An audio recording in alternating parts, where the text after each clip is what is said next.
Howdy y'all. We're back here today in the same field as yesterday, testing out a new steering mechanism for my flying motorcycle project.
Howdy y'all. We're back here today in the same field as yesterday, testing out a new steering mechanism for my flying motorcycle project. In our last video, the plywood and the hinges were way too floppy. At high enough speeds of this propeller spinning, everything went out of whack and was vibrating like crazy. If I had maxed out the speed, it probably would have broken something and caused possible bodily harm to myself. So today I have replaced that mechanism with a much simpler hinge mechanism. This is what I was originally intending to use, but there is a downside to just directly swinging a horizontal propeller in this motion. When it turns like this, that means that the motor mount is also turning. When the motor mount turns, it means that when the motor speeds up and slows down, it's going to fight me. So if the motor speeds up right now, it's going to yank the steering to one direction. If it slows down, it's going to yank the steering in the other direction. That's bad, which could in theory swing this all the way back and maybe chop my leg off or something. So hopefully that doesn't happen.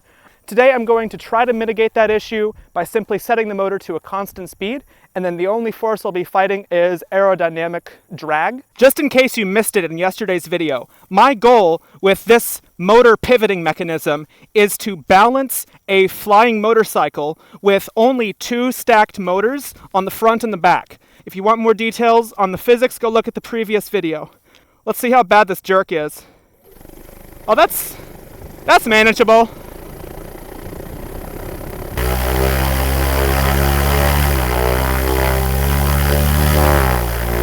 Okay, it's actually trying to lift me. That's kind of bad. I guess we'll just keep it at this speed and see what happens.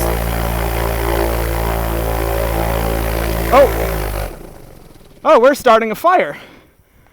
I was adapting from a larger connector on my battery to a smaller connector on this ESC with alligator clips, and I figured that having enough in parallel would prevent them from overcurrenting, but you saw that. It was briefly lifting the front end of this vehicle. That was funny. I was saying yesterday, like, if I start flying, that's going to be a bad sign. Let's keep it that way. All right. I got a new plug put on the ESC. Now it's a direct fit. Let's hurry up and see if this works or not.